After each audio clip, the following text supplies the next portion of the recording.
The risky business of flipping real estate is back. If you were looking for a sign that the housing market has rebounded, this is it. Tonight, you're going to meet women taking big risks, putting their own family's finances on the line to buy hot mess houses, fix them up, and sell them, they hope, for a profit. Will it work? Here's ABC's Rebecca Jarvis for our series, Realty Check. So this is the only bathroom? It is the only bathroom. It's Monday morning and we're in Charlotte, North Carolina, following a pair of house flippers. Do you know anything on the electrical or the plumbing? I don't think it's been updated. Two women who have been in real estate for decades, looking for their next big score. But this property looks like a homebuyer's nightmare. 1,100 square feet of hidden horrors. I saw from the exterior the windows would probably have to be replaced. There's definitely a good bit of wood rot. Wood rot, warped floors, a dated bathroom, and a special surprise in the master closet. Oh, okay. Fireplace? Yeah. I don't think this is just kind of putting paint on it and fixing it up. This is a major redo. With the housing market improving since the crash of 2008, home flippers like Kim Williams and Maria Powell are taking advantage of the turnaround. Taking the ugly house and making it pretty. All right, so what do you think of this one? Well, it's a lot of work. There are some red flags with this one. But it still could be a great property to flip. Flips in North Carolina are up 14% in the last year, with flippers averaging $50,000 gross profit per property. Kim and Maria say this $175,000 property, with the right renovations and additions, could sell for as much as $500,000. What the What happened? Huh? The whole wall's falling down. But there are no guarantees. You're looking at 35 to maybe 40,000? Yeah. TV shows about flipping are everywhere, from Flipping Vegas to Flipping San Diego, Flip This House, even Rehab Addict. They make it seem like it's an investor's playground, if you know what you're doing. Across town, Lisa, a stay-at-home mom, and her friend Armella and Armella's sister Alita are first-time flippers trying to get into the game. A lot of people would say you should never get into business with friends or family. We did both. And they're hoping there's still money to be made. We definitely missed the heyday of really cheap housing, but then we were worried we would have trouble reselling it. After losing out on 6 other properties in bidding wars, they bought this modest 3-bedroom for $150,000. And what did it look like when you pulled up? It was awful.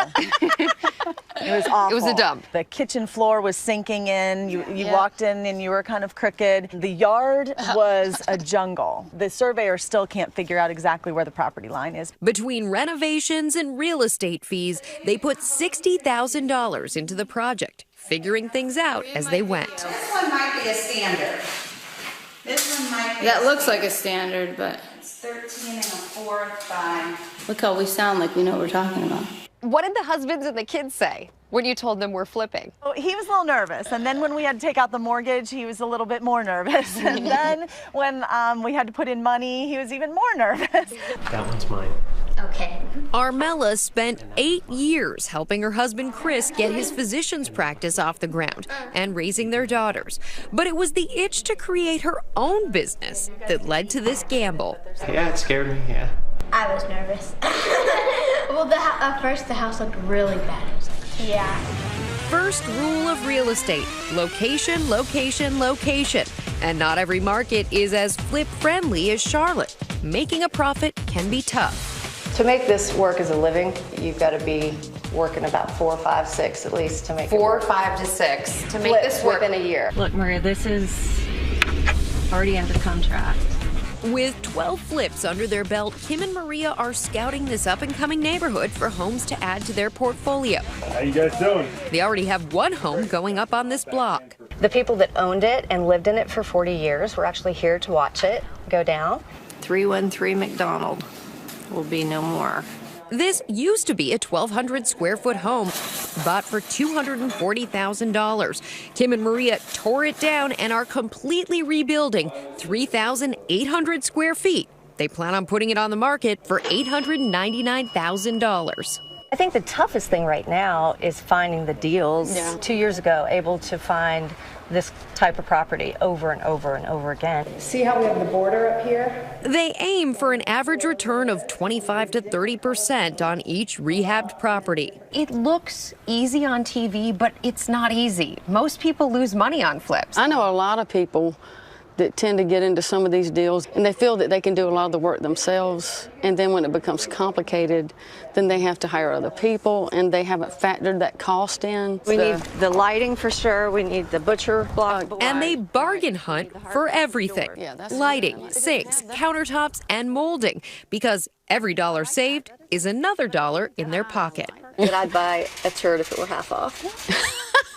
Armella, Lisa, and Alita's first-time flip was finally finished after tearing down a wall, removing the chimney, gutting the kitchen, enduring 4 cases of poison ivy, and surviving a snake encounter. There was a snake twice. 2 different ones. They recently listed the property for $275,000. What did you really think of this one? I think personally for me, we want something that we can grow into. I think it's priced well. But even after a successful open house, they still don't have any offers. If you drop to 250, you're done. You know, we get somewhere in the 240s, maybe we get a bidding war. And that leads the women to seriously assess their finances and how long they can keep the house on the market. Are we still okay to hold until January? Yeah, I think we're okay to hold till January. It's just every time we have to always make a mortgage payment. If they manage to sell for the list price of $275,000, they'll net $27,000, which they plan to invest in their next flip. But if they have to drop the price and just make a few $1,000s, well, they say it's still worth it. I think it will be a little like watching your little one go off to college when they're 18. It's definitely... I have it sold in my head already. I'm like, it's sold, we're moving on. Yeah. They're hoping the house sells soon.